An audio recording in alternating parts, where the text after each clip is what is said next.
morning, everybody. Good morning, Rabbi. In this week's Parsha Shoftim, it talks about you should have judges and police officers to have the law and to have someone to enforce the law. So it also talks about certain details that apply to the judges. One of the details that it says over there, they should not take, be very careful not to take any bribes, even if they're going to they feel they'll do the right thing anyway, or the person that's giving them the bribe is the one that's right. Because the shoichad, the bribe, will blind the eyes of the wise, and it will exchange and it will kind of disorganize the words of the righteous. So there's a story that once two people came for a din, for a judgment. They came to the court of one of the great rabbis. His name was the Oyev Yisrael.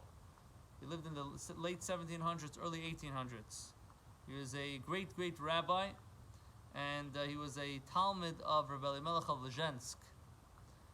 And he was a great Hasidic master of his own. He's called the Oyev Yisrael, the Apterov. So one of the parties realized that he's not going to win this court case. His complaints are not strong enough. So he decided he's going to bribe the rabbi. Since he knows the rabbi is a holy man, and he's not going to take a bribe, so he went and he saw the rabbi's jacket hanging on a hook somewhere. He put the money inside. Okay. The next day, when they sat by the court, the rabbi feels that his mind is not clear. He's like his mind is veering off to this guy. Why? What's up? He's veering off to? He never had such a thing. And he started to take this person's side.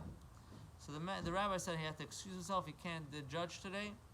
And the whole night he was sitting and crying and praying to Hashem that Hashem should open his eyes to see the truth. Something is wrong. Something's not clicking over here. And a couple of days passed like this, till one time he put on his jacket, puts his hand in there, and he said, "Aha! I know I didn't have that money before. Somebody put in the money." So that's how he picked up what was going on. That it says the shoichat. Torah says shoichat can start having effect on you, even if you don't know about it. It can have effect on you. So he says now he understands why it says Einei tzadikim. It also, it will veer off the vision of the tzadikim. If you're taking a shoichat, how could you be a tzaddik? If you're taking a bribe, how are you a tzaddik? If you're taking it unknowingly, you understand? That's one. Another thing is very interesting. The Rebbe Levi Yitzchak Barditchev, the great Hasidic master, he always used to find something positive about it. Everybody used to say, we say in the pasuk, Shoftim Titain. You should give judges, and they should judge the nation in righteousness. So he says you have to have judges that have tzedek, that have righteousness, that have rachmanis, have pity. And this is what it means. We are all judges. Whenever we see somebody else, we're right away judging. Looking at that person, is he this, is he that? Judge favorably. Always give the person the benefit of the doubt.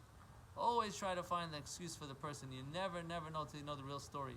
So why look at the person negative when the whole thing could be totally opposite? So the believers always used to judge people favorably. So he sees it in the pasuk. Very nice. Hashem should help. We should be able to judge each other in a good way, in a happy way, and Hashem should judge us in that way, and we should be zeichet aksiva v'chsimatova, a good benched year, a good year with all the blessings of Yeshua and the Chavis of Mashiach now. The Noimar Amen.